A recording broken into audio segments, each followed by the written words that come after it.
आत्मा। अंतर की यात्रा पर चलने के पूर्व उस मार्ग से थोड़ा परिचित हो लेना जरूरी है जिस पर चलना पड़ता है। उन द्वारों को भी समझ लेना जरूरी है जिन्हें खटखटाना पड़ेगा। उन तालों को भी समझ लेना जरूरी है जिन्हें खोलना पड़ेगा। जो यात्री यात्रा पथ के संबंध में बिना जाने चल पड़े उसके भटक जाने की ही ज्यादा संभावना है बजाय पहुंच जाने की। और बाहर के रास्ते तो दिखाई भी पड़ते हैं, भीतर का कोई रास्ता दिखाई भी नहीं पड़ता है। बाहर तो रास्तों के किनारे चिन्ह भी लगे हैं कि रास्ते कहां जाते हैं। भीतर के रास्ते पर न कोई चिन्ह है, न कोई माइल स्टोन है, न कोई प्रतीक है। अनचार्टेड, कोई नक्शा नहीं। शायद इसीलिए आदमी भीतर जितना भटकता है उतना बाहर नहीं भटकता है। आज की चर्चा में भीतर के रास्ते पर कुछ जरूरी बातों की पहचान कर लेना उचित है। सबसे पहली बात तो ये समझ लेना जरूरी है कि जो शरीर हमें दिखाई पड़ता है वो शरीर बहुत से शरीरों का सबसे ऊपर का हिस्सा है। इस शरीर के भीतर और भी शरीर हैं। ये शरीर ही अकेला शरीर नहीं। और जैसे ही हम भीतर यात्रा शुरू करते हैं और शरीरों के बीच में मार्ग में गुजरने और पार करने की जरूरत पड़ती है। स्वयं तक पहुंचने के पहले इस शरीर के बीच में और स्वयं के बीच में और भी शरीर हैं। इस शरीर के ठीक बाद जो पहला शरीर है, इस दिखाई पड़ने वाली देह, इस अन्नमय देह, इस फिजिकल बॉडी के ठीक पीछे जो शरीर है वो प्राण शरीर है, इथरिक बॉडी है। उस प्राण शरीर के संबंध में थोड़ी सी बातें जाननी जरूरी हैं क्योंकि उसे पार करना होगा और बिना समझे किसी भी चीज को पार करना भटकाने का भी हो सकता है, खतरे का भी हो सकता है, नुकसान भी पहुंचा सकता है। इस शरीर के ठीक पीछे विद्युत की देह है जिसे हम प्राण शरीर अब तक कहते रहे। उस शरीर के जुड़ने के कारण ही इस शरीर से हमारा संबंध है। इस शरीर के गिर जाने पर भी वो शरीर शेष रह जाता है। मृत्यु के बाद भी कुछ घंटों तक वो शरीर शेष होता है। वो शरीर वापस इस शरीर से जुड़ने के लिए आतुर होता है। इसलिए जिन कौमों ने उस शरीर के संबंध में ठीक से पहचान कर ली है वे अपने मुर्दे को शीघ्र जला देते हैं, बचाते नहीं। मुर्दे को जला देने के पीछे प्राण शरीर के संबंध में कुछ गहरे अनुभव।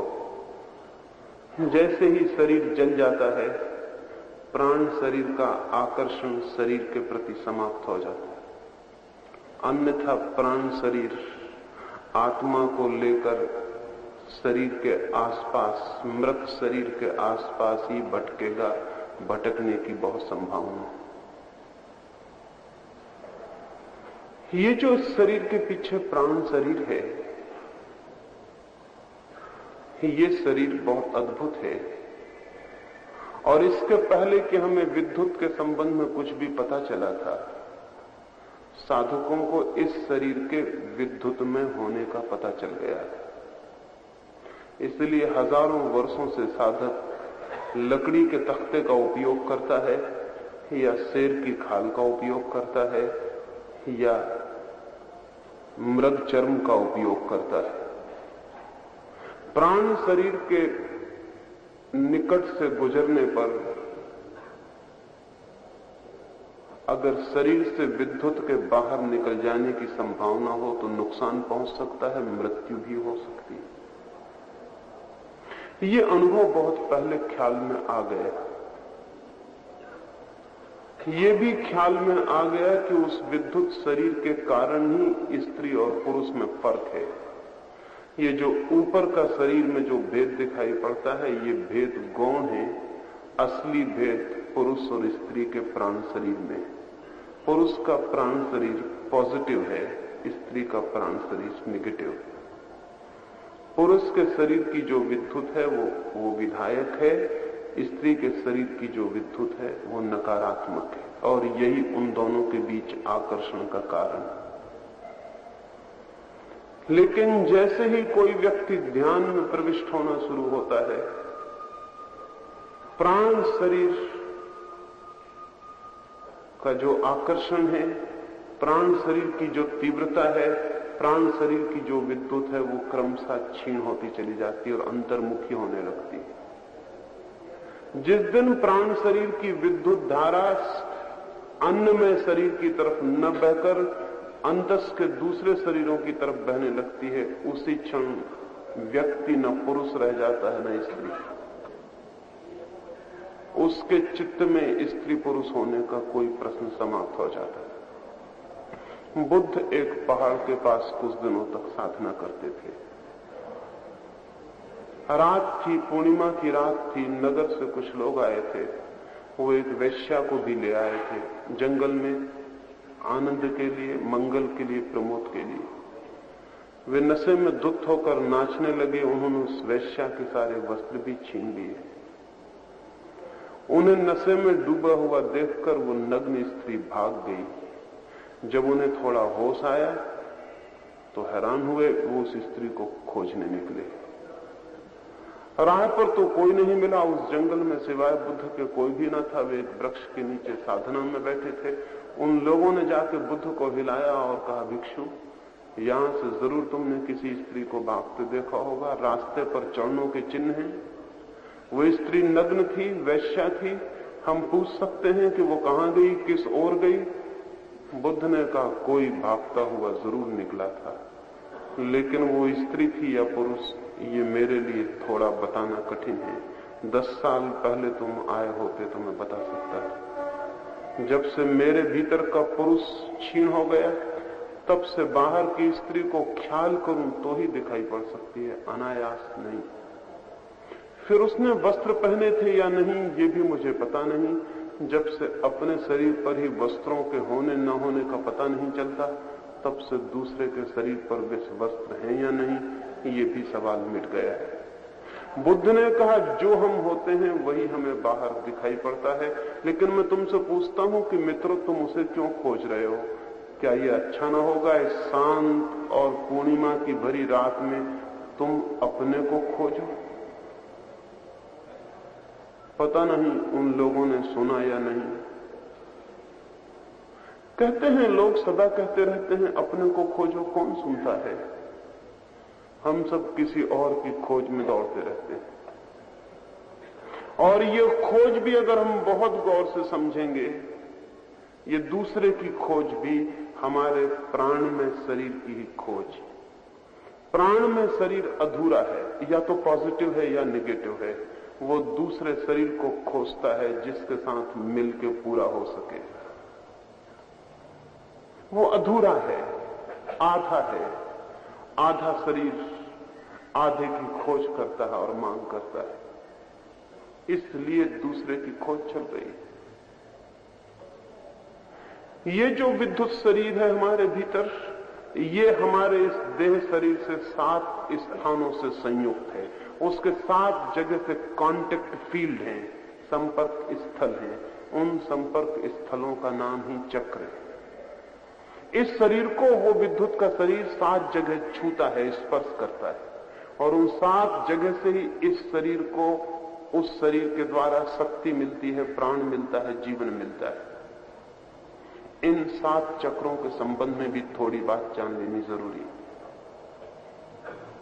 क्योंकि जैसे ही कोई व्यक्ति ध्यान में प्रविष्ट होना शुरू होता है, जैसे ही भीतर की यात्रा शुरू होती है, इन 7 चक्रों के पास से भी उसे गुजरना ही पड़ता है। जाने अनजाने इनके करीब से वो निकलेगा। हर एक व्यक्ति का अनुभव थोड़ा भिन्न होगा, क्योंकि हर एक व्यक्ति का अलग अलग चक्र साधारण रूप से सक्रिय है। इन चक्रों के संबंध में इसलिए भी समझना जरूरी है कि आपको अपनी पर्सनैलिटी, अपने व्यक्तित्व के समझने में भी बड़ा सहारा मिलेगा। आप समझ सकेंगे कि आप किस तरह के आदमी हैं, आपका टाइप क्या है, और उस समझ के द्वारा भीतर प्रवेश करने में बड़ी सहूलियत हो जाती है। क्योंकि जब हम ये समझ लें कि हम किस प्रकार के व्यक्ति हैं, तो हम ये जान लेते हैं कि हम कहां खड़े हैं, और जहां हम खड़े हैं वहीं से तो यात्रा करनी पड़ती है। जिस आदमी को ये भी पता ना हो कि मैं कहां खड़ा हूं, वो यात्रा कैसे करेगा? कहां जाना है यही जानना काफी नहीं है, उससे भी ज्यादा जरूरी जानना यह है कि हम कहां हैं, क्योंकि हम जहां हैं वहीं से हम चलेंगे उस तरफ जहां हमें पहुंचना है। ये 7 चक्र बहुत अद्भुत घटना है। मनुष्य के शरीर में जो सबसे ज्यादा रहस्यपूर्ण है वो ये 7 चक्र है। ये कहीं शरीर को काटने पीटने से खोजने ही मिल जाएंगे। इसलिए फिजियोलॉजिस्ट के पास जाएंगे, वो कहेगा कहां के चक्र, कैसे चक्र? शरीर में कोई चक्र नहीं, इस शरीर में है भी नहीं। चक्रों का अर्थ है कि भीतर का जो दूसरा शरीर है, प्राण शरीर, वो 7 जगह से इस शरीर को स्पर्श करता है, और उन्हीं 7 द्वारों से इस शरीर को शक्ति मिलती है और प्राण मिलते हैं। पहला चक्र शरीर के पीछे जो रीढ़ है, उस रीढ़ के पुच्छ में है, सबसे आखिरी हिस्से में। वो बहुत अद्भुत चक्र है, उस संबंध में कुछ हम जानेंगे। सबसे पहला चक्र वहां है, और सबसे अंतिम चक्र सिर के ऊपर है। फिर बीच में 5 चक्र और हैं। नंबर 2 का चक्र जनन इंद्रिय के पास है, वो सेक्स ऑर्गन के पास है। वो चक्र ही काम को, सेक्स को प्रभावित करता है और आंदोलित करता है। सारी दुनिया में जैसे ही आदमी को जरा सा होश आया, उसने अपनी जनन इंद्रिय को ढक लेने की कोशिश की, क्योंकि ये जो चक्र हैं, अगर दूसरा व्यक्ति इन चक्रों पर अपनी आंखें गड़ा के देख सके तो वो उन चक्रों को प्रभावित करता है। इसलिए शरीर के सारे अंगों को उघाड़ छोड़ने में आदमी को कोई कठिनाई नहीं हुई, लेकिन सबसे महत्वपूर्ण चक्र के स्थान को ढक लेने की अनिवार्यता मालूम पड़ी। चाहे पत्तों से ढक लिया हो उसने, चाहे कपड़ों से, चाहे किसी और ढंग से। जो नंबर 2 का चक्र है, जिसको हम सेक्स सेंटर कहें, काम चक्र कहें, वही सर्वाधिक सक्रिय है मनुष्य के भीतर, क्योंकि प्रकृति को उसी की सबसे ज्यादा जरूरत है। उसी चक्र के द्वारा शरीर अपने को पुनरुत्पादित करता है, रिप्रोड्यूस करता है।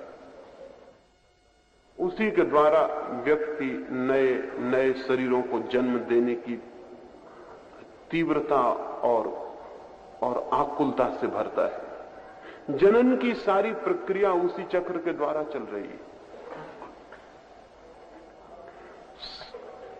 और जो व्यक्ति उस चक्र के प्रभाव में है, या जिस व्यक्ति का वो चक्र सबसे ज्यादा सक्रिय है, उसके जीवन में सिवाय काम के, सिवाय वासना के और कुछ भी नहीं होता। वो चाहे धन कमाए, वो चाहे यश कमाए, चाहे वो बड़े पदों पर पहुंच जाए, लेकिन धन, यश और पद मूलतः उसकी काम वासना के तृप्ति के ही मार्ग होंगे, उपाय होंगे। उसके जीवन का लक्ष्य वहीं केंद्रित होगा। मैं एक बहुत बड़े उपन्यासकार, एक बहुत बड़े लेखक अनातोले फ्रांस का जीवन पढ़ रहा। अनातोले फ्रांस ने अपने जीवन के अंत में अपने एक मित्र ने यह पूछा कि तुम्हारे जीवन में सबसे महत्वपूर्ण क्या था? अनातोले फ्रांस ने कहा कि जो बात मैंने किसी को नहीं कही वो मैं तुम्हें कहता हूं। मेरे जीवन में सबसे ज्यादा महत्वपूर्ण काम वासना थी, सेक्स था। उसका मित्र हैरान हुआ। उसने कहा कि तुम इतने बड़े उपन्यासकार, इतने बड़े लेखक, हम तो सोचते थे तुम्हारे जीवन में साहित्य और कला और संगीत ये महत्वपूर्ण होंगे? उसने कहा वो सब गौण थे, वो सब बहाने थे।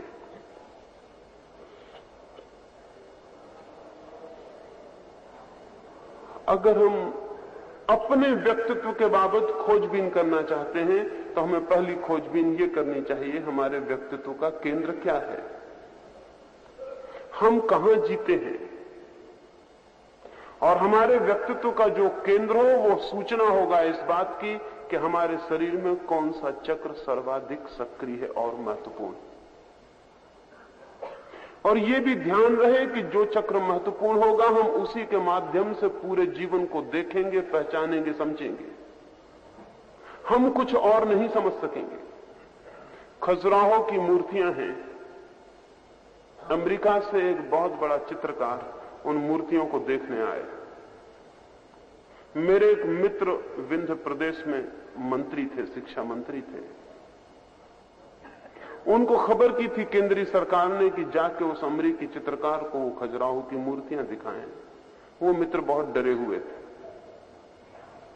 वो डरे हुए थे कि इतनी नंगी मूर्तियां, इतनी अश्लील मूर्तियां, वो अमेरिकी चित्रकार देखकर हैरान होगा और क्या सोचेगा भारत की संस्कृति के लिए कि कैसे लोग हैं मंदिरों में ऐसी अश्लील मूर्तियां खोदी, ऐसे मैथुन चित्र बनाए हैं। वो बहुत घबराया हुआ, लेकिन कोई रास्ता नहीं था। ऊपर से खबर थी तो उन मित्र को उस अमेरिकी चित्रकार को ले जाके खजुराहो जाना पड़ा। सारी मूर्तियां उन्होंने बहुत डरे डरे दिखलाई, बहुत भयभीत मन से कि कहीं वो पूछ ना ले कि ये मूर्तियां ही तुम्हारे भारत की संस्कृति हैं, ये तुम्हारे मंदिर हैं, तुम जो अपने को धार्मिक कहते हो। लेकिन वो तो चित्रकार मूर्तियों में ऐसा लीन हो गया कि उसने तो कुछ भी नहीं कहा। वो मित्र जरूर उसको बार बार कहते रहे कि ये हमारी भारतीय परंपरा के प्रतीक नहीं है, हमारी मूल धारा के प्रतीक नहीं है। कुछ गलत लोगों ने किसी गलत प्रभाव में इन मंदिरों को बना लिया है। बाहर निकल के उस मित्र ने कहा कि बहुत बहुत धन्यवाद, लेकिन उन मित्र को तो वही घबराहट थी। उससे कहा कि आप अमेरिका में जाके ऐसा मत कहना कि ऐसे अश्लील मूर्तियों वाले मंदिर हैं भारत में। उस आदमी ने कहा अश्लील मूर्तियां, तुम कहते क्या हो? मुझे फिर से चल कर देखना पड़ेगा। मैंने इतनी सुंदर मूर्तियां कभी भी नहीं देखी, इतनी भव्य मूर्तियां नहीं देखी। उसने कहा वापस चलो, क्योंकि तुम ज्यादा जानकार हो। जब तुम कहते हो मूर्तियां अश्लील थी तो मुझे फिर चलना पड़ेगा, क्योंकि अभी तो मैं जो देख कर आया हूं इससे भव्य मूर्तियां मैंने कभी भी नहीं देखी। हम वही देखते हैं जो हम देख सकते हैं, हम वही नहीं देखते हैं जो है, हम वही देखते हैं जो हम देख सकते हैं। समस्त दर्शन जीवन में हमारा प्रोजेक्शन है, जो हमारे भीतर होता है वही हमें बाहर दिखाई पड़ता है। एक कामुक व्यक्ति को सारा जगत काम से भरा हुआ दिखाई पड़ेगा।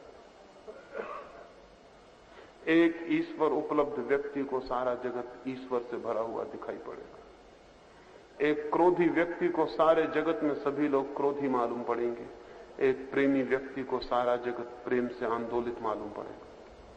हम वही देखते हैं जो हम हैं। ये सारा जगत हमारे भीतर का ही प्रोजेक्शन है। जगत एक पर्दा है, उस पर हम वही देख लेते हैं जो हमारे भीतर छुपा है।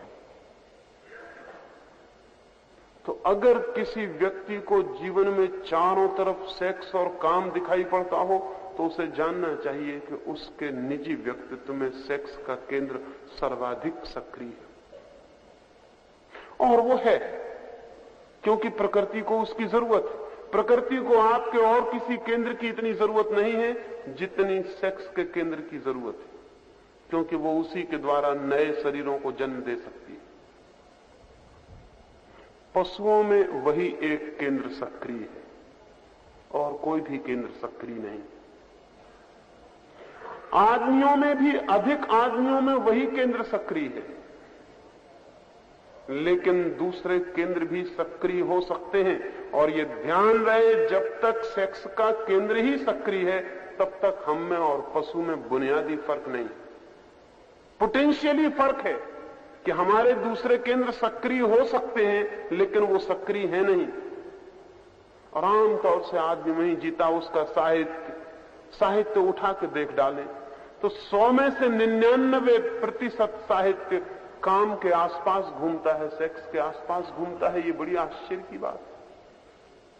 चित्र उठा के देखें, मूर्तियां उठा के देखें, फिल्में उठा के देखें, कविताएं उठा के देखें, जो भी उठा के देखें, पता चलेगा आदमी का 99% काम के आसपास क्यों घूमता है। जरूर कहीं कोई बात है। काम का केंद्र ही एकमात्र सक्रिय केंद्र है। और ध्यान रहे, ब्रह्मचर्य की साधना में इस काम के केंद्र को निष्क्रिय करने की व्यवस्था है। और ये निष्क्रिय हो जाए तो व्यक्ति के जीवन से वासना ऐसे विलीन हो जाती है जैसे हो ही नहीं। जैसे हम एक बटन को दबा दें और बिजली एकदम विलीन हो जाएगी, जैसे थी ही नहीं, क्योंकि वो कांटेक्ट, वो संपर्क टूट गया जहां से प्रवाहित होती थी। ब्रह्मचर्य की साधना का अर्थ ये नहीं है कि कोई आदमी आंखें बंद करके बैठ जाए। ब्रह्मचर्य की बुनियादी वैज्ञानिक साधना का अर्थ है काम का जो केंद्र है वो निष्क्रिय हो जाए। उसके उपाय हैं, उसके टेक्निक हैं, उसकी विधियां हैं। सैकड़ों वर्ष पहले 25 वर्ष तक किसी भी युवक को ब्रह्मचर्य की साधना में रखा जा सकता था। उसका कारण ये नहीं था कि उनको फिल्म देखने नहीं मिलती थी, उसका ये भी कारण नहीं था कि स्त्रियां दिखाई नहीं पड़ती थी या स्त्रियों को पुरुष दिखाई नहीं पड़ते थे। उसका कारण ये भी नहीं था कि वो कसम खा के बैठे हुए थे। इस सब का कोई कारण न था। इस सब के पीछे वैज्ञानिक प्रक्रिया है। उस केंद्र को निष्क्रिय किया जा सकता है। उसके निष्क्रिय होते से ही सेक्स विलीन हो जाता, उसका कोई पता नहीं चलता जब तक कि वो केंद्र पुनः सक्रिय न हो जाए। 100 में से 3 लोगों का केंद्र जन्म से ही निष्क्रिय होता है। और इस तरह के 3% लोगों को समझ में ही नहीं आता कि लोग इतने पागल क्यों हैं, इतने दीवाने क्यों। उनकी समझ के बिल्कुल बाहर होता, उनकी कल्पना के ही बाहर होता। छोटे बच्चों का सेक्स केंद्र निष्क्रिय होता है, धीरे धीरे सक्रिय होना शुरू होता है। 14 वर्ष के करीब जाकर वो ठीक से गति लेता है। उसके पहले उन्हें कुछ बोध नहीं कि क्या हो रहा है। वो केंद्र जब सक्रिय होगा तभी बोध होगा। वो केंद्र सक्रिय नहीं होगा तो बोध नहीं हो सकता है। इस बात को अपने चित्त में बहुत साफ होना चाहिए कि मेरा ये केंद्र अति सक्रिय तो नहीं है। अगर अति सक्रिय है तो ध्यान के करने के पहले और ध्यान के बाद निरंतर अपने मन में यह दोहराना चाहिए कि मेरा ये केंद्र कम सक्रिय हो जाए। ध्यान के पहले और ध्यान के बाद उस केंद्र पर भीतर ध्यान ले जाकर मन में ये सुझाव देना चाहिए कि केंद्र कम सक्रिय हो जाए। थोड़े ही दिनों में एक बुनियादी फर्क दिखाई पड़ना शुरू होगा। उस केंद्र के बाद दूसरा केंद्र नाभि का केंद्र है। नाभि का केंद्र फियर और भय का केंद्र। जैसे जन्नेन्द्रिय का केंद्र सेक्स का केंद्र है, वैसे नाभि का केंद्र भय का केंद्र है। ये शायद आपको ख्याल में आया होगा कि जब भी आप भयभीत होंगे नाभि डमाडोल हो जाएगी और परेशान हो जाएगी। अगर आप कार चला रहे हैं और एकदम से एक्सीडेंट हो तो आपके शरीर में जो झटका पहुंचेगा वो नाभि पर पहुंचेगा और कहीं नहीं। अगर कोई आदमी एकदम से आपकी छाती पर छुरा लेके चढ़ जाए तो सबसे बड़ा झटका नाभि पर पहुंचेगा। नाभि भय का केंद्र है। इसलिए बहुत भय की अवस्था में किसी का मलमूत्र भी छूट सकता है, उसके छूटने का और कोई कारण नहीं। नाभि इतनी सक्रिय हो जाती है कि पेट को खाली करना जरूरी हो जाता है, अन्यथा नाभि सक्रिय नहीं हो सकती। नाभि भय का केंद्र। जिन लोगों के भय का केंद्र बहुत सक्रिय है उनको थोड़ा नाभि पर ध्यान देना अत्यंत जरूरी है। इसलिए बहुत प्राचीन समय से जिन लोगों को युद्ध की शिक्षा दी जाती उनके नाभि केंद्र को ही सबल करने की कोशिश की जाती। भय वहीं पकड़ता है, भय और कहीं भी नहीं पकड़ता। कभी आपको भय खोपड़ी में नहीं पकड़ेगा, जब भी भय पकड़ेगा तब पेट में पकड़ेगा। और स्त्रियां ज्यादा भयभीत होती हैं, उसका कुल कारण इतना है, उसका कुल कारण इतना है कि स्त्री को पेट में गर्भ रखना पड़ता है और उसका नाभि केंद्र निरंतर निर्बल और कमजोर होता चला जाता है। स्त्री और पुरुष के बीच भय का और कोई भेद नहीं है। और इसलिए पश्चिम में जैसे जैसे स्त्रियां बच्चों को पैदा करने से इंकार कर रही हैं, उनका भय समाप्त होता चला जा रहा है। अगर स्त्रियां कुछ समय तक बच्चे देना बंद कर दें तो वे करीब करीब पुरुषों जैसी हालत में खड़ी हो जाएंगी। इसलिए दुनिया के जिन कौमों में भी स्त्रियां पुरुषों जैसी होने की कोशिश कर रही हैं, वहां वो मां बनने से इंकार करना शुरू कर देंगी, क्योंकि पुरुष नहीं बना जा सकता जब तक कि मां बनने की प्रक्रिया जारी है। क्योंकि वो जो मां बनने की स्थिति है वही सारे व्यक्तित्व को भय से भर देती है। वो जो नाभि केंद्र है वो भय का केंद्र है। जब आप भयभीत होंगे तब आपका पाचन एकदम खराब हो जाए, चिंतित होंगे पाचन खराब हो जाए। इसीलिए चिंता और भय के कारण दुनिया में आज बहुत भय है और बहुत चिंता है। अल्सर की बीमारी का और कोई कारण नहीं होता। जितना भयभीत और चिंतित आदमी होगा, पेट की सारी व्यवस्था धीरे धीरे विकृत और खराब होती चली जाएगी। ये ध्यान रखना जरूरी है कि अगर काम केंद्र सक्रिय हो तो आदमी जिस धर्म को जन्म देगा या जिस तरह के धर्म को मानेगा, वो धर्म किसी न किसी तरह सेक्सुअल आर्गी का धर्म होगा। सबसे प्राचीन धर्म के जो प्रतीक हैं वो जन्नेन्द्रिय के प्रतीक हैं, फैलिक। जैसे शंकर का शिवलिंग, या यूनान में या रोम में या मिस्र में जो प्राचीनतम, मेसोपोटामिया में, बेबीलोन में, सीरिया में या हड़प्पा मोहनजोदड़ो में जो सबसे प्राचीनतम जो मूर्तियां मिली हैं वे सब फैलिक, वे सब जन्नेन्द्रिय के ही प्रतीक। ऐसा प्रतीत होता है कि आज से कोई 20,000 वर्ष पहले जो भी दुनिया में सभ्यता थी वो चूंकि अभी जानवरों से बहुत आगे विकसित नहीं हुई थी, इसलिए भगवान का प्रतीक भी जन्नेन्द्रिय ही हो सकती थी। वही केंद्र सबसे ज्यादा सक्रिय था। उस केंद्र के बाद जैसे जैसे मनुष्य थोड़ा बलशाली हुआ और थोड़ा पार हुआ वासना के, और भी उसने कुछ सोचना शुरू किया, भगवान की जो प्रतिमा बननी शुरू हुई वो भयभीत करने वाले भगवान की थी। ओल्ड टेस्टामेंट में या पुराने भगवान के जो रूप हैं रुद्र के, वो सारे के सारे रूप घबराने वाले, डराने वाले रूप। ऐसा प्रतीत होता है कि मनुष्य का जो दूसरा केंद्र है भय का, उस भय के केंद्र ने भयभीत करने वाले भगवान को जन्म दिया है। वो जो मंदिरों में हाथ जोड़कर प्रार्थना करने वाला आदमी है, भगवान के चरणों में सिर रखने वाला आदमी है, जो कपता है और कहता है भगवान बचाओ, अगर वो थोड़ा भी ध्यान रखेगा तो उसे पता चलेगा कि उस प्रार्थना करने के क्षण में उसकी नाभि का केंद्र सबसे ज्यादा सक्रिय होगा।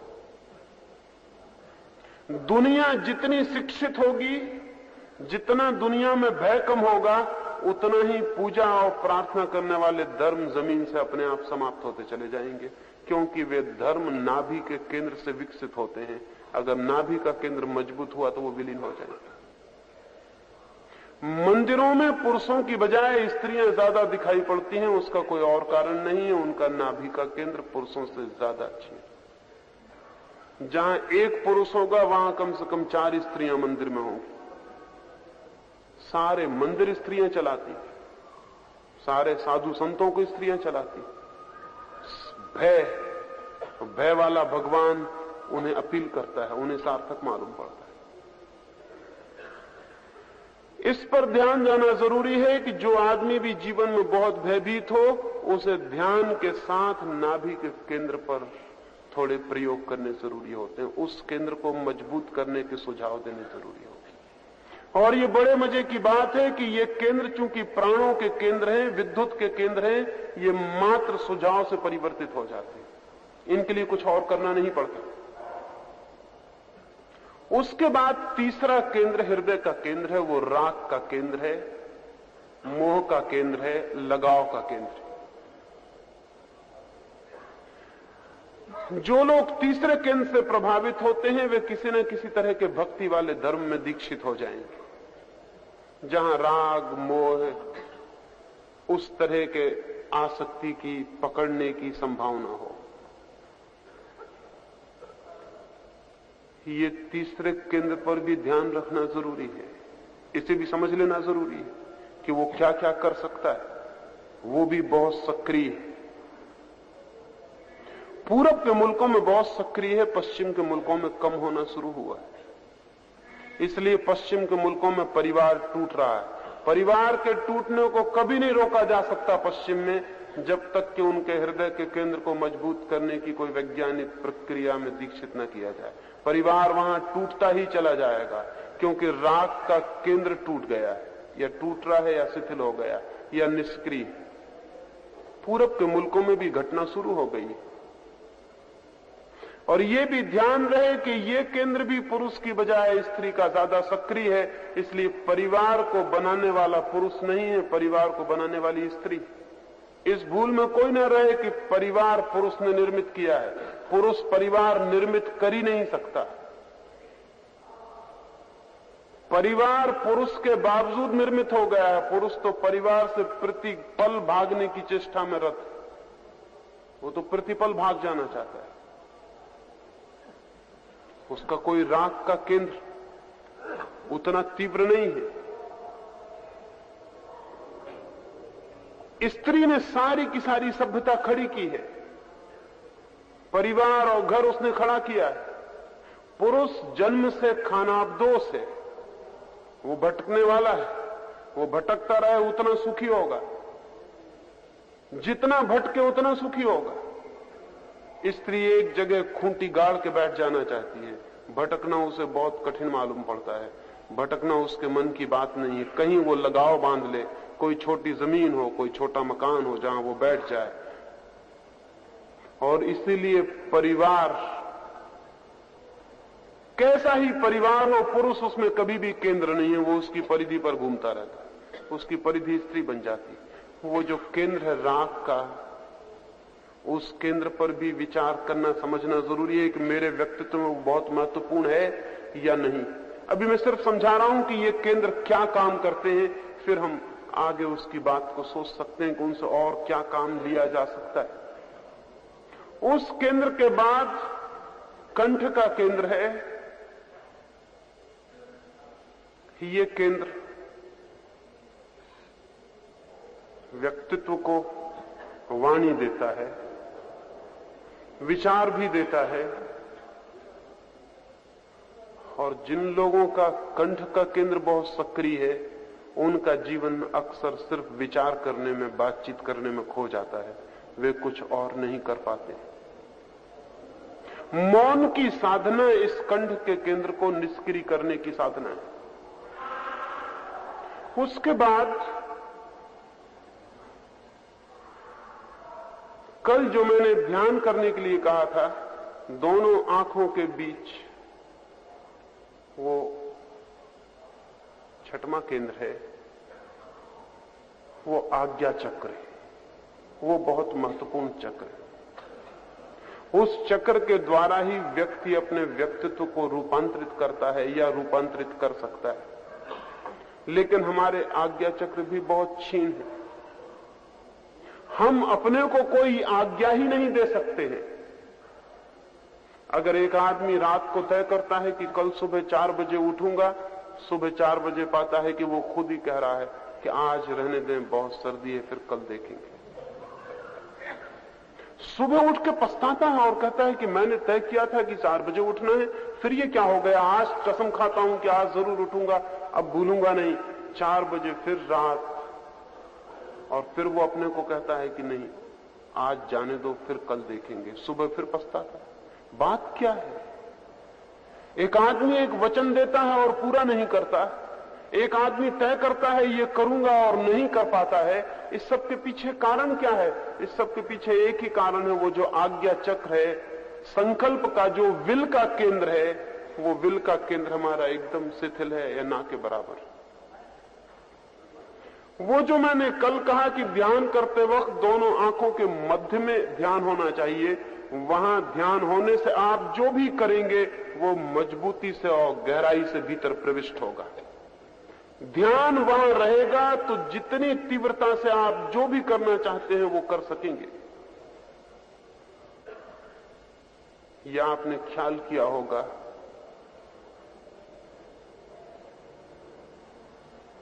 कि ये जो चक्र है, जब भी आपको निर्णय करना पड़े, कोई डिसीजन लेना पड़े, तो आपके सबसे ज्यादा भार आपकी दोनों आंखों के बीच में पड़ेगा। जब भी आपको कोई निर्णय करना पड़े, कोई निर्णय लेना पड़े कि मैं क्या करूं, तो मस्तिष्क पर उस जगह भार पड़ेगा जहां मैं कह रहा हूं दोनों आंखों के बीच में। क्योंकि वहीं डिसीजन लिए जाते हैं, वहीं आज्ञाएं ली जाती हैं, वहीं संकल्प किए जाते हैं। और जो व्यक्ति वहां संकल्प लेने में समर्थ हो जाता है, उसके संकल्प पूरे होने शुरू हो जाते हैं। वो जो वहां निर्णय करता है वो निर्णय पूरे होने शुरू हो जाते हैं। वो जो वहां चाहता है अपने व्यक्तित्व में वो फर्क होने शुरू हो जाते हैं। ये बड़े आश्चर्य की बात है कि हमारे व्यक्तित्व को बदलने के लिए बहुत काम करने का उतना सवाल नहीं है जितना संकल्प करने का सवाल है। संकल्प सूत्र है व्यक्तित्व को बदलने का, काम नहीं। लेकिन संकल्प होना चाहिए पूर्ण, और पूर्ण संकल्प शरीर के और किसी कोने पर नहीं लिया जाता, पूर्ण संकल्प आज्ञा चक्र में लिया जाता है। इसलिए समस्त ध्यान की प्रक्रियाएं आज्ञा चक्र के पास ही घूमती हैं, केंद्रित होती हैं, क्योंकि ध्यान वहीं से गहरा प्रविष्ट हो सकता है और अंतस में जा सकता है।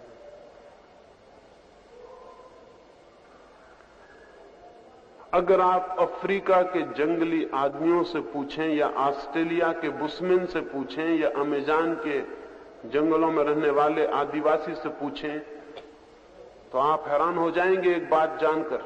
जब पहली बार इन आदिवासियों को यह खबर लगी कि दुनिया के दूसरे लोग सिर से सोचते हैं, तो बहुत हंसने लगे। उन्होंने कहा, सिर से कोई सोच ही नहीं सकता, हम तो पेट से सोचते हैं। आदिवासी पेट से ही सोचता है। वो जो मैंने नाभि का चक्र कहा उसी से सोचता है। वो अभी पशुओं से बहुत ज्यादा विकसित हालत में नहीं। हजारों साल तक करोड़ों लोग यही समझते रहे हैं कि सोचने की प्रक्रिया पेट में होती, बैली में होती, सोचने की प्रक्रिया बुद्धि में नहीं होती। और हम में से भी बहुत ही कम लोग सिर से सोचते हैं। जितने भी विश्वास करने वाले लोग हैं वो पेट से सोचते हैं, वो कभी सिर से नहीं सोचते, क्योंकि विश्वास करने के लिए सोचना ही नहीं पड़ता है। और इसलिए जो आदमी विश्वास ही किए चला जाता है, उसके ऊपर के चक्र कभी विकसित नहीं होते, उसके नीचे के चक्र ही रह जाते हैं, वही सक्रिय रह जाते हैं। इसलिए मैं निरंतर विरोध करता हूं कि किसी पर श्रद्धा मत करना, किसी पर विश्वास मत करना, क्योंकि जब तक कोई स्वयं सोचना शुरू ना करे, उसके सोचने के अपने चक्र सक्रिय नहीं होंगे। और अपने चक्र सक्रिय न हो तो व्यक्ति करीब करीब हवा में भटकता हुआ एक पत्ते की भांति रह जाता। उसके पास ना अपनी कोई विल है, ना अपना कोई संकल्प है, ना अपनी कोई दृढ़ स्थिति है, उसके पास अपना कुछ भी नहीं है, वो किसी के पीछे चल रहा है। दुनिया के नेता आदमी को जितना नुकसान पहुंचाते हैं उतना और कोई नहीं पहुंचाता, क्योंकि दुनिया के सब नेता ऑर्डर्स देते हैं और आपसे कहते हैं आपको सिर्फ स्वीकार करना है। दुनिया के गुरु आज्ञाएं देते हैं और लोगों से कहते हैं आपको स्वीकार करना है। आपका अपने आज्ञा का चक्र कभी विकसित नहीं हो पाता। दुनिया में जो इतनी मनुष्य जाति दीनहीन दिखाई पड़ती है, इस दीनहीनता में सबसे बड़ा कारण यह है कि हम मनुष्य जाति को आज्ञाएं देते हैं, उसकी अपनी आज्ञा की क्षमता को विकसित नहीं होने देते। छोटे से बच्चे को हम आज्ञाएं देना शुरू करते हैं, ये करो और ये मत करो। हम कभी इसकी फिक्र नहीं करते कि उसकी अपनी चिंतना, अपना डिसीजन, अपना निर्णय विकसित हो सके। उस बच्चे का आज्ञा चक्र कभी भी विकसित नहीं हो पाता, वो अधूरे ही रह जाता है। और अगर आज्ञा चक्र विकसित न हो तो आदमी का व्यक्तित्व ही विकसित नहीं हो पाता है। बच्चों को हम समझाते हैं ऐसे बनो, लेकिन हम ये भूल ही जाते हैं वे बच्चे वैसे कभी नहीं बनेंगे। वे बन सकते हैं, लेकिन उनके बन सकने के लिए उनके चक्रों पर ध्यान देना पड़ेगा जिनसे व्यक्तित्व निर्मित होता है। जो माँ बाप जानते हैं, जो शिक्षक जानते हैं, वो बच्चे के मस्तिष्क के आज्ञा चक्र पर पूरा श्रम करेंगे। ये शिक्षा बहुत अधूरी और बहुत बेमानी है, क्योंकि इस शिक्षा में मनुष्य के बुनियादी सूत्रों के संबंध में कोई चिंतन नहीं है, कोई विचार नहीं। अगर हम बच्चों की यूनिवर्सिटी तक आते आते उनके आज्ञा चक्र को, उनके संकल्प को विकसित कर सके, हम सारी दुनिया को बदल देंगे। एक नई दुनिया और एक नया आदमी पैदा हो जाए। एक आदमी जिसमें बल है, एक आदमी जो सोचता है वैसा करता है, वैसा कर सकता है, एक आदमी जिसमें साहस, एक आदमी जिसमें की हिम्मत, जिसमें करेज। लेकिन वो हम में हो नहीं सकता, क्योंकि जिस चक्र से वो सारी चीजें आती हैं वो चक्र ही हमारा सोया रह जाता है। गुरजीएफ था यूनान में एक अद्भुत आदमी, कुछ वर्षों पहले उसकी मृत्यु हुई। वो एक छोटा सा प्रयोग अपने साधकों को कराता था। उस प्रयोग का नाम था स्टॉप एक्सरसाइज। एक छोटा सा प्रयोग वो अपने साधकों से कहता था, रुक जाओ। हम यहां बैठे हैं, गुरजीएफ अगर अपना प्रयोग कराता तो वो ये कहता था कि जब मैं कहूं स्टॉप, रुक जाओ, तो जो जहां जैसा है वैसा ही रुक जाए। अगर बोलने के लिए मुंह खोला है तो फिर बंद मत करना, मुंह खुला ही रह जाए। अगर चलने के लिए पैर उठाया तो फिर हिलाना मत, पैर वहीं रह जाए, चाहे गिरो चाहे मरो।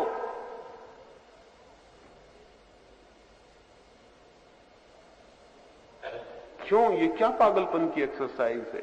इससे क्या मतलब है? लेकिन जिन लोगों ने उसके साथ ये प्रयोग किया वो दूसरे आदमी हो गए, और उन्होंने कहा हम हैरान हो गए, इतना छोटा सा प्रयोग कितनी क्रांति करवा सकता। क्योंकि बहुत बल चाहिए इस बात में। आप अपने को धोखा देने की कोशिश करेंगे कि कोई देख तो रहा नहीं, पैर इतना ऊंचा बहुत तकलीफ दे रहा, थोड़ा नीचे करके रख लो। और अगर नीचे करके रख लिया तो किसी और का नुकसान नहीं किया। वो जो चक्र आपके भीतर जिसको विकसित करने के लिए वो एक्सरसाइज थी, वो बेमानी चला गया। लेकिन अगर आपने हिम्मत की और आप खड़े रह गए वैसे ही जैसे आप थे, आंख खुली थी तो आंख खुली रह गई, अब पलक झपेगी नहीं। हाथ ऊपर उठा था तो ऊपर रह गया, मुंह खुला था तो मुंह खुला रह गया, एक पैर ऊपर उठा था एक पैर ऊपर उठा रह गया, कमर झुकी थी तो झुकी रह गई। बहुत तकलीफ हो गई, लेकिन अब हिलना भी नहीं है। और इस प्रक्रिया में जो खड़ा रह जाएगा वो अपने को आज्ञा दे रहा है, वो अपने संकल्प को बल दे रहा है। एक बार वो तिफलिस में ठहरा हुआ था गुरजीएफ, रूस के एक छोटे गांव में, अपने 30 मित्रों को लेकर उनको साधना के लिए ले गया था। और उसने कहा था कि 30 दिन निरंतर स्टॉप एक्सरसाइज के सिवाय कुछ भी नहीं करना है। जब भी मैं कहूं स्टॉप, तब तुम रुक जाना जो जहां हो। कोई स्नान करता हो तो वहीं ठहर जाएगा, कोई भोजन करता हो तो वहीं ठहर जाएगा, जो जो कर रहा हो बस वैसे ही ठहर जाना जैसे मूर्ति हो गए। पास ही उस तंबुओं के पास जहां वे ठहरे थे एक नहर बहती थी। नहर सूखी थी, कभी कभी उसमें पानी छोड़ा जाता था। सुबह का वक्त था, सारे 30 लोग आसपास घूमने निकले हुए थे। 3 आदमी उस नहर को पार कर रहे थे, सूखी नहर थी, पानी नहीं था। अचानक गुरजीएफ ने अंदर से चिल्लाया स्टॉप। वो सारे लोग रुक गए, वो 3 लोग भी रुक गए। किसी ने पानी छोड़ दिया नहर का, पानी जोर से भागा हुआ आया। गुरजीएफ तंबू के भीतर बंद है। उन 3 आदमियों की कमर तक पानी भर गया, गले तक पानी भर गया। जब गले के ऊपर पानी बढ़ने लगा तो एक आदमी छलांग लगा के बाहर निकल गया। उसने कहा उसे पता नहीं है, वो तो तंबू के भीतर बैठे हुए हैं और हमारी यहां जान जाने के करीब आ गई। वो बाहर निकल गया।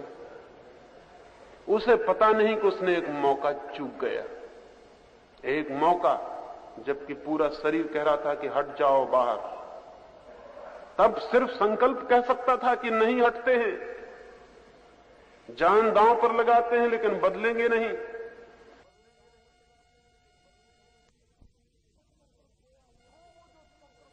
तो वो जो चक्र सोया हुआ है सक्रिय हो जाता है, एक शॉक, एक धक्का, और वो चल पड़ता।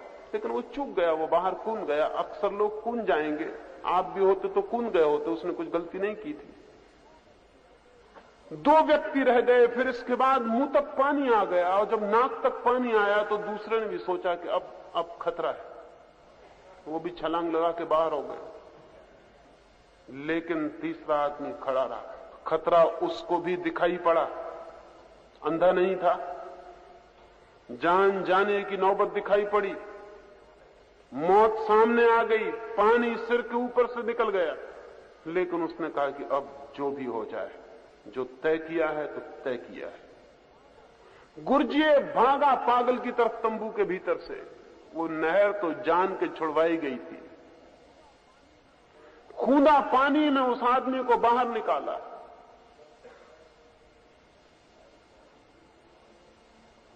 वो आदमी दूसरा आदमी हो गया। गुरजीएफ ने कहा कि एक मौका मिला था, 2 साथी तेरे चूक गए। इस दबाव में, इतने तेज दबाव में कि मौत सामने आ गई लेकिन संकल्प नहीं बदला, तो फिर और कब चलेगा वो चक्र? वो चल पड़ा, वो आदमी दूसरा हो गया। अब ये आदमी जो चाहेगा हो जाएगा। ये अपने विचार को कह दे कि रुक जाओ, तो फिर विचार चल नहीं सकते भीतर। ये आदमी कह दे कि सांस रुक जाओ, तो फिर सांस एक बार आगे नहीं चल सकती। यह आदमी कह दे कि मैं इसी वक्त मरता हूं, तो आप पाएंगे कि वो आदमी मर गया। ये आदमी अब जो चाहेगा अपने लिए हो जाएगा। दक्षिण में एक बहुत बड़े संगीतज्ञ का जन्मदिन मनाया जाता था, कोई 300 वर्ष पहले की बात। बहुत बड़े बड़े मित्र थे उसके, बहुत बड़े बड़े शिष्य थे, बड़े राजा महाराजा थे। उन सब ने मिलकर उसका आयोजन किया था। उसकी 60वीं वर्षगांठ मनाई जाती थी। उसके हजारों शिष्य अपनी अपनी भेंटें लेकर आए थे। एक गरीब फकीर भी उसका शिष्य था, जो सड़कों पर तंबूरा बजा के भीख मांगता था। उसके पास तो कुछ भी नहीं था। आधी रात बीत गई, सारी भेंटें देकर लोग जा चुके, तब वो भिखारी द्वार पर आया और उसने द्वारपालों से कहा, मुझे भीतर जाने दें, अपने गुरु को मैं भी कुछ भेंट देना चाहता हूं। लेकिन उसके हाथ खाली थे, कपड़े फटे थे। उस द्वारपाल ने कहा, तुम्हारे पास कुछ दिखाई नहीं पड़ता? उसने कहा, मैं तो हूं। द्वारपाल ने कहा, कोई पागल है, जाने दो, चले जाओ, ठीक है। वो भीतर गया। सारे लोग विदा होने के करीब हैं। सारा भवन भेंट की चीजों से सजा है, करोड़ों रुपए की भेंट आई है। तब उस भिखारी ने जाके गुरु के चरणों में सिर रखा और उसने कहा कि मैं भी एक भेंट लाया हूं, क्या आप स्वीकार करेंगे? गुरु ने भी देखा, उसके हाथ खाली हैं और कुछ भी नहीं। उसने कहा, लेकिन भेंट कोई दिखाई नहीं पड़ती। उसने कहा, मैं जो हूं। वो हाथ जोड़ के खड़ा हुआ। उसने कहा कि परमात्मा, मेरे पास तो देने को कुछ नहीं, मेरी उम्र मेरे गुरु को मिल जाए। उसने ये कहा और उसकी सांस खत्म हो गई। वो वहीं मरा हुआ गिर पड़ा। ये आदमी में क्या रहा होगा? किसने कहा कि मेरी उम्र? कितनी बार आपने नहीं कहा है लोगों से कि मेरी उम्र आपको मिल जाए? वो नहीं मिलेगी। आप भी जानते हैं, दूसरा भी जानता है। लेकिन आज्ञा चक्र उपलब्ध हो जाए तो कभी भूल के ऐसी बात मत कहना किसी से। लोग कहते हैं कि संत पुरुष किसी के संबंध में कोई बुरी बात नहीं कहते। उसका कोई कारण ये नहीं है कि संत पुरुष बुरी बात नहीं कह सकते। बुरी बात कह सकते हैं, लेकिन कहना खतरनाक साबित हो सकता है।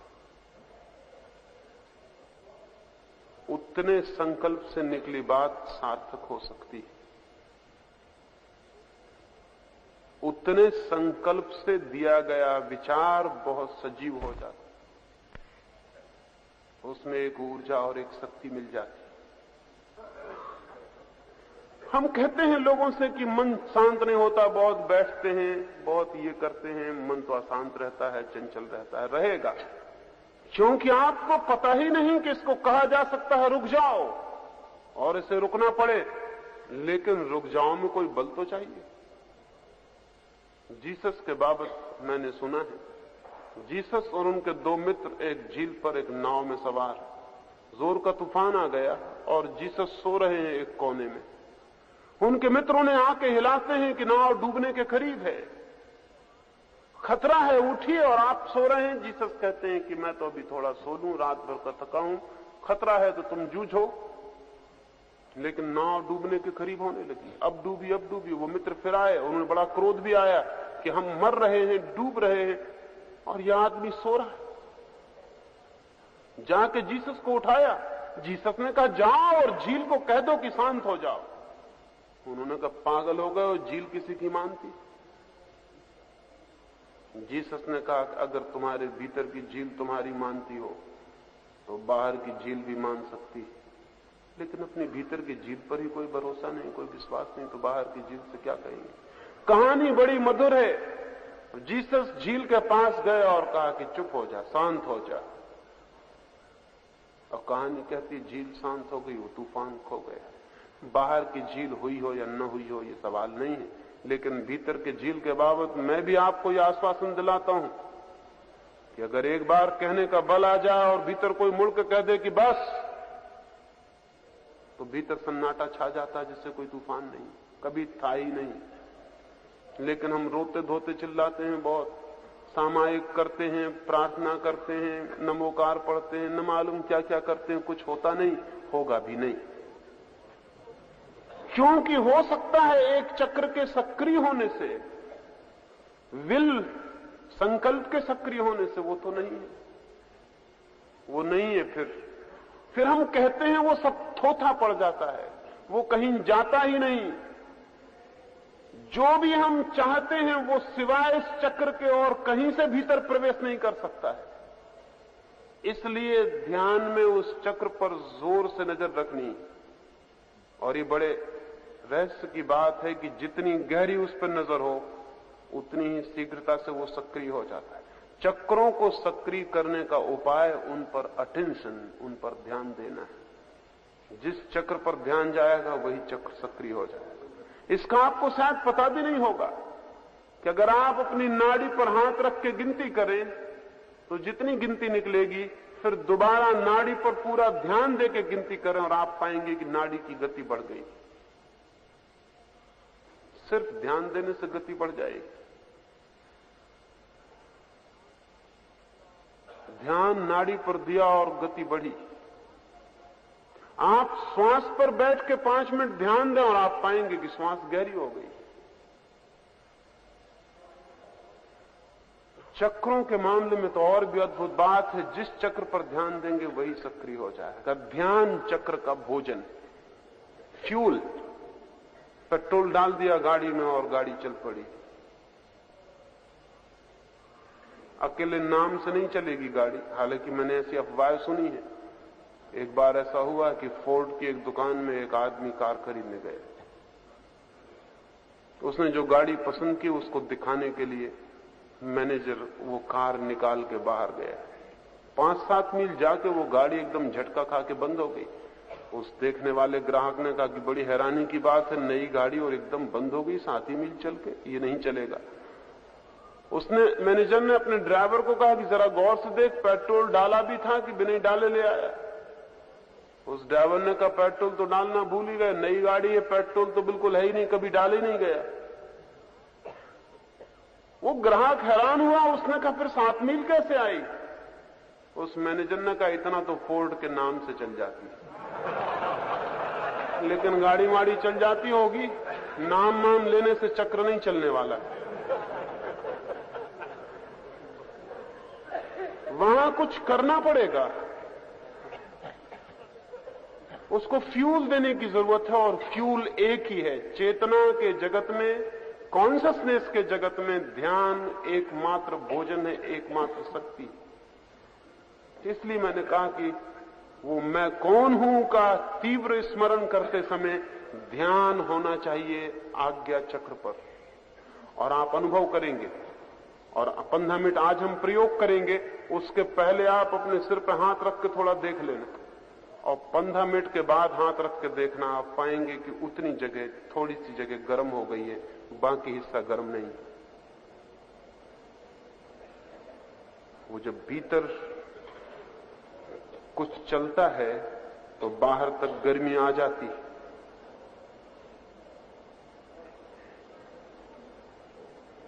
सच तो यह है कि जिनको चक्रों का अनुभव है वो आपके शरीर पर हाथ रख के जांच कर ले सकते हैं कि कौन सा चक्र सक्रिय है। रामकृष्ण की तो बड़ी आदत थी। विवेकानंद पहली दफा गए तो रामकृष्ण बगल के कमरे में ले गया, द्वार बंद कर दिया और कहा कमीज खोल। विवेकानंद थोड़ा घबराए कि क्या मामला है, कमीज किस लिए खोले। वो तो अच्छा हुआ कि लड़के थे, लड़की होते तो बहुत झंझट हो जाती। रामकृष्ण का पहले कमीज खोल। विवेकानंद ने कमीज खोली, रामकृष्ण ने छाती पर हाथ रखा और कहा ठीक है, हो जाएगा। अब विवेकानंद बाद में उनसे बहुत पूछने लगे कि क्या हो जाएगा, क्या देखा आपने। रामकृष्ण ने कहा पहले देख बोलूं कि कौन सा चक्र तेरा सक्रिय है, नहीं तो मैं किसी दूसरी चीज पे मेहनत करता रहूं और सब गड़बड़ हो जाए। इस बात की पूरी संभावना है। संभावना क्या, सरल ही बात है, क्योंकि उन चक्रों के जैसे ही वे सक्रिय होते हैं शरीर पर अलग बिंदु, अलग अर्थ, अलग ऊष्मा, अलग गर्मी लेना शुरू कर देते हैं। आपने बुद्ध की, महावीर की मूर्तियों पर सिर के ऊपर बड़े बड़े बाल के गुच्छे देखे होंगे। वो बाल के गुच्छे नहीं है, वो अंतिम चक्र का प्रतीक है, सिर्फ कि वो चक्र सक्रिय हो गया। वो चक्र सक्रिय हो गया, उसका प्रतीक है वो सिर्फ। बाल वो नहीं है। बुद्ध और महावीर की दाढ़ी मूछी आपने नहीं देखी होंगी कि दाढ़ी मूछ दिखाई पड़ती हो, वो नहीं है। वो सिर पे भी बाल नहीं है, वो सिर्फ प्रतीक है। और अगर गिनती करेंगे तो आपको पता चलेगा कि वो गिनती 1000 है। वो जितने खांचे बने हुए हैं सिर के ऊपर, वो 1000 जो अंतिम चक्र है उसके 1000 आरों और पखरियों के प्रतीक हैं और कुछ भी नहीं। वो अंतिम चक्र है सिर के ऊपर के हिस्से में। और जिस आदमी के सिर पर वो चक्र सक्रिय हो जाए उसके सिर पर हाथ रख के आप कह सकते हैं वो चक्र सक्रिय हो गया, क्योंकि उतना हिस्सा थोड़ा सा ऊपर उठ जाएगा, सारी खोपड़ी से अलग हो जाएगा, थोड़ा सा हिस्सा ऊपर उठ जाएगा। वो अंतिम चक्र ब्रह्म चक्र है।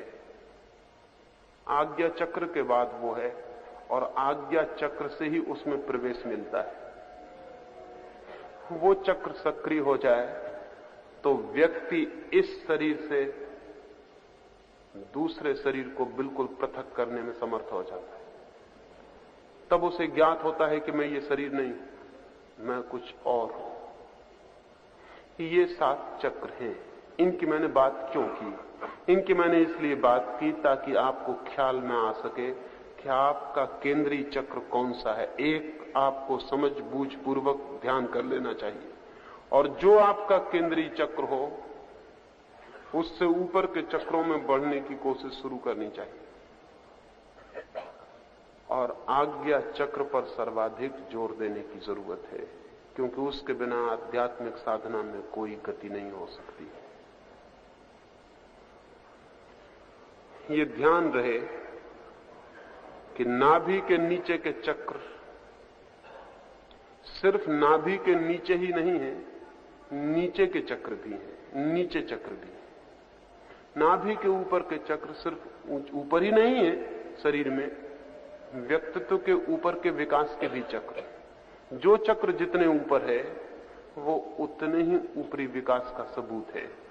अंतिम चक्र सर्वाधिक विकास का सबूत है। जैसे ही आप इस मैं कौन हूं के ध्यान में तीव्रता लाएंगे और 3 या 4 महीने इस प्रयोग को चलाएंगे, आपको अपने चक्रों का स्पष्ट बोध और दर्शन होना शुरू हो जाएगा। आपको ये दिखाई पड़ना शुरू हो जाएगा कि मेरा कौन सा चक्र बिल्कुल निष्क्रिय पड़ा है, कौन सा सक्रिय। और आपको ये भी दिखाई पड़ना शुरू हो जाएगा कि जो चक्र सक्रिय है उसी तरह के राग, द्वेष, क्रोध, माया, मोह वो सब मुझ में सक्रिय। इसलिए क्रोध को बदलना हो या मोह को बदलना हो तो क्रोध और मोह को कोई नहीं बदल सकता, उसके चक्र को निष्क्रिय करने से बदलाव शुरू हो जाती। प्रेम जगाना हो तो कोई प्रेम नहीं जगा सकता, प्रेम के चक्र को सक्रिय कर देने से प्रेम की धारा शुरू हो जाती। संकल्प पैदा करना हो तो संकल्प कोई पैदा नहीं कर सकता सीधा, चाहे वो कितना ही तय करे कि मैं अंधेरे में नहीं डरूंगा, मैं दुश्मन से नहीं डरूंगा, लेकिन इससे कुछ नहीं होता। वो दुश्मन से डरेगा ही, अंधेरे में डरेगा ही। वो जो ये कह रहा है कि मैं नहीं डरूंगा, ये भी डर का ही सबूत है, डर की ही खबर। कोई बहादुर आदमी कभी नहीं कहता कि मैं नहीं डरता हूं। जो भी आदमी कहे मैं नहीं डरता हूं, समझना कि वो आदमी बहादुर नहीं तो उसे ये ख्याल भी पैदा नहीं होता कि मैं नहीं डरता हूं। अकबर के दरबार में दो राजपूत जवान लड़के एक दिन सुबह सुबह आए। दोनों जुड़वा भाई हैं। आके अकबर के दरबार में खड़े होकर उन्होंने कहा कि हम सेना में भर्ती होने की तलाश में हैं, हम 2 बहादुर जवान हैं, क्या आपको जरूरत है? अकबर ने कहा कि तुम बहादुर जवान अपने को कहते हो, कोई सर्टिफिकेट, कोई प्रमाण पत्र लाए हो? हम कैसे मान लें कि तुम बहादुर हो? वो दोनों हंसने लगे। उसने कहा हमें ऐसी आशा न थी कि आप जैसा आदमी और ये पूछेगा। बहादुरी का कहीं कोई सर्टिफिकेट हुआ है, कोई प्रमाण पत्र हुआ है? और बहादुर आदमी किसके पास जाएगा लिखवाने? अगर कोई आदमी प्रमाण पत्र लिखवा के आया तो सबूत हो गया कि आदमी बहादुर नहीं। बहादुर आदमी किसी से प्रमाण पत्र लिखवाएगा कि लिख दो मेरे लिए कि मैं बहादुर हूं? चरित्रवान आदमी किसी के पास जाएगा कि लिख दो कि मैं चरित्रवान हूं? अगर चरित्र खुद अपना प्रमाण नहीं है तो कौन सा प्रमाण पत्र प्रमाण हो सकता है? उन्होंने कहा हम बहादुर हैं, इतना हम कह सकते हैं, मौका पड़े तो दिखा सकते हैं, लेकिन प्रमाण पत्र नहीं। अकबर ने कहा तो देखें, फिर हम कैसे देखें, कैसे पता चले? तो उन्होंने कहा देखना ही चाहते हैं। अकबर ने कहा देखना चाहते हैं। उन दोनों की तलवारें बाहर निकल गई। अकबर तो एक क्षण घबरा गया कि उनका क्या इरादा है, और वो तलवारें तो जूझ गई एक दूसरे से। जुड़वा भाई थे, दोनों प्यारे जवान थे, अभी फूल खिलना शुरू हुआ था। वो एक दूसरे की छाती में घुस गई। वो दोनों जवान एक क्षण बाद जमीन पर पड़े थे, खून के फवारे बह रहे थे। अकबर ने कहा पागलो ये क्या किया? तो उन्होंने कहा कि सिवाय मरने के और बहादुर क्या सबूत दे सकता है? बहादुरी का और क्या सबूत हो सकता है कि हम मर सकते हैं हंसते हुए एक क्षण में? मौत हमें खेल। राजपूत सरदारों को बुलाया अकबर ने और कहा ये क्या गड़बड़ हो गई? तो उन्होंने कहा आप गलत आदमी हो, आपको पता नहीं कि राजपूत से बहादुरी की बात नहीं पूछनी चाहिए। अब कभी भूल के मत पूछना, क्योंकि मतलब ही एक होता है कि मौत को हम खेल समझते हैं। ये जो 2 जवान लड़के हैं, इनके आज्ञा चक्र का आपको कुछ अंदाज हो सकता है कि कैसा रहा होगा। अगर मौत को ये इस तरह खेल सकते हैं तो परमात्मा को भी इसी तरह पा सकते हैं। ध्यान रहे, परमात्मा के रास्ते पर भी छतरी होने की जरूरत पड़ती है। वो रास्ता भी बनिए का रास्ता नहीं, वो नहीं है।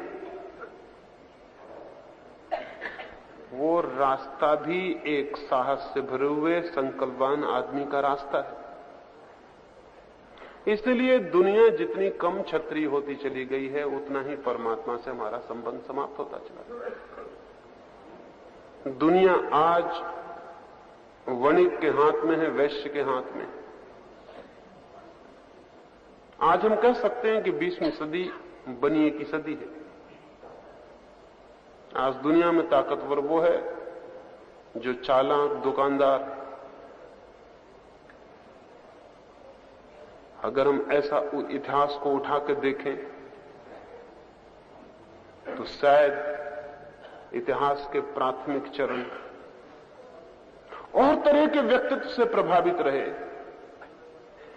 अब और तरह का व्यक्तित्व प्रभावी है, कल शायद और तरह का व्यक्तित्व प्रभावी होगा। एक बात तय है लेकिन कि जिस समाज में जितना साहस कम होगा उतना संकल्प कम होगा, जितना संकल्प कम होगा उतना धर्म कम हो जाएगा। क्योंकि धर्म मूलतः संकल्प की ही अभिव्यक्ति है। इसलिए मेरा जोर है कि इस चक्र पर पूरी की पूरी चेष्टा करनी ही ये द्वार है। और आज जब हम ध्यान के लिए बैठे तो सारी समग्र शक्ति दोनों आंखों के बीच में चली जाए कि वहां कोई चीज चलने लगे, कोई सूरज घूमने लगे। और जब पूरे तरह ध्यान वहां होगा तो आप कुछ ही दिन में अनुभव कर सकते हैं, आज भी अनुभव कर सकते हैं कि जैसे एक छोटा सूरज वहां घूमना शुरू हो गया, उसकी गर्मी भी पूरे मस्तिष्क को छानी शुरू हो जाएगी। एक छोटा सा सूरज तेजी से घूम रहा है, जैसे कभी हाथ के संद में से सूरज को देखा हो घूमते हुए, वैसा छोटा सूरज वहां घूमता हुआ मालूम पड़ेगा। और जैसी जैसी साधना गहरी होगी वो सूरज बड़ा होता चला जाएगा। जैसे जैसे वो बड़ा होगा वैसे वैसे आपके व्यक्तित्व में दिखाई पड़ने लगेगा कि जो आप कल तक नहीं थे वो होना शुरू हो गए। व्यक्तित्व में एक बल आया, रीढ़ पैदा हो गई, पैर मजबूत हो गए हैं, संकल्प बली हो गया। इसी संकल्प के सहारे, इसी संकल्प के द्वार से मनुष्य परमात्मा के मंदिर में प्रविष्ट होता है। उस मंदिर के संबंध में शेष बातें कल हम करेंगे। अब हम ध्यान के लिए बैठेंगे और ध्यान रहे कि सिर्फ बैठ जाना काफी नहीं है, ये भी ध्यान रहे कि धीरे धीरे दोहराना भी पर्याप्त नहीं है, और ये भी ध्यान रहे कि इतने लोग जहां मौजूद हैं, अगर ये सारे लोग साथ मेहनत करते हैं तो आप अकेले मेहनत नहीं कर रहे हैं, इन सारे लोगों की मेहनत का भी आपको फायदा मिलता है। वो मैं कल आपको कहूंगा कि कैसे ये फायदा उपलब्ध हो जाता है। जहां अगर 2000 लोग बैठकर ध्यान कर रहे हो तो 2000 लोगों का विचार का संकल्प एक हवा पैदा करता है, एक साइकिक एटमॉस्फेयर पैदा करता है। एक विचार की तरंगें यहां दौड़नी शुरू हो जाती जो आपके मस्तिष्क को भी छुएंगी और स्पर्श करेंगी।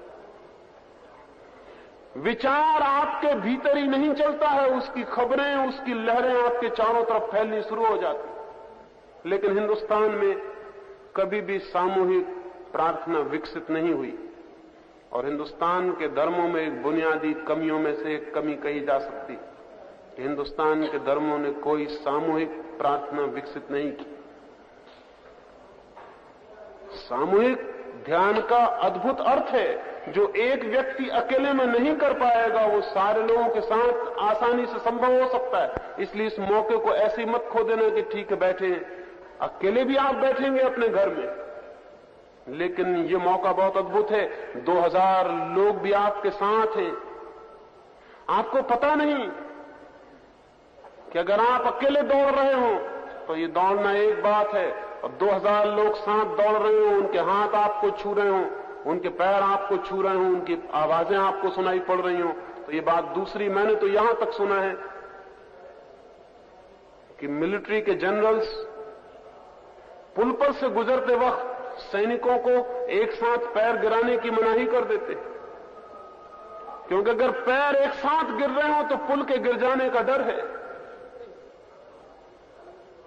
रिदम तोड़वा देते हैं कि तोड़ दो रिदम, पैर अलग अलग गिरने चाहिए। अब अगर 1000 आदमी गुजर रहे हो, पैर एक साथ गिर रहे हैं, तो 1000 आदमियों के पैर के गिरने की जो लय पैदा होती, जो ध्वनि पैदा होती, जो तरंगें पैदा होती, वो ब्रिज को तोड़ सकती है। शायद आपको ये पता ना हो, इस बात की संभावना है कि एक तंबूरा रखा हो और अगर 10 तंबूरे वहां बजाए जाएं एक लय में, तो जो तंबूरा नहीं बज रहा है उसके तार हिलने शुरू हो जाते हैं और वही ध्वनि देने लगते हैं जो कि 10 तंबूरे दे रहे हैं। इस बात की संभावना है। अगर यहां 2000 लोग बैठे हैं और एक संकल्प कर रहे हैं और एक ध्यान कर रहे हैं, तो इनके बीच में एक आदमी जो धीरे धीरे कर रहा है, उसकी हृदय की गति भी तीव्र हो जाती, उसका संकल्प भी बलपूर्वक हो जाता, उसके चित्त पर भी चोट लगने लगती, चारों तरफ की हवाओं की, चारों तरफ की तरंगों की। उसकी बात मैं कल करूंगा कि वो कैसे संभव हो जाता। लेकिन अगर बल से हम करें, पूरी शक्ति से हम करें, तो नहीं होने का कोई कारण नहीं। कल मैंने समझाया था, 2 मिनट आपको समझा दूं, हो सकता है कुछ नए मित्र हों। सबसे पहले तो रीढ़ को सीधा करके बैठ जाना है, हाथ की 5 उंगलियां दूसरी 5 उंगलियों के बीच में डाल देना है और हाथ को अपनी गोद में रख लेना है। मुट्ठियां बंद कर लेनी है, 10 उंगलियां उलझा के, क्योंकि जितने जोर से आप पूछेंगे अपने भीतर, मुट्ठियां उतनी ही जोर से बनती चली जाएंगी। वो सबूत होंगी कि भीतर आप कितनी तेजी से पूछ रहे हैं। रीढ़ को सीधा कर लेना है, फिर आंख बंद कर लेनी, और आंख बंद कर लेने के बाद ओंठ बंद कर लेने हैं। जबान ऊपर तालू से सट जाएगी, ओंठ बिल्कुल बंद हो जाएंगे, और फिर पूरी शक्ति से भीतर अपने से पूछना है, मैं कौन हूं, मैं कौन हूं। और तेजी से पूछना है कि दो मैं कौन हूं के बीच में जगह न रह जाए, और इतनी तेजी से पूछना है कि भीतर कोई शक्ति कायम बाकी न रह जाए। पूरी शक्ति से पूछना है कि मैं कौन हूं। सारा प्राण कब जाए, सारे प्राण की झील मंथन करने लगे, एक एक रोआ पूछने लगे, हृदय की धड़कन पूछने लगे, श्वास श्वास पूछने लगे, सारा शरीर पूछने लगे कि मैं कौन हूं। एक बुखार, एक ज्वर छा जाए पूरे व्यक्तित्व पर।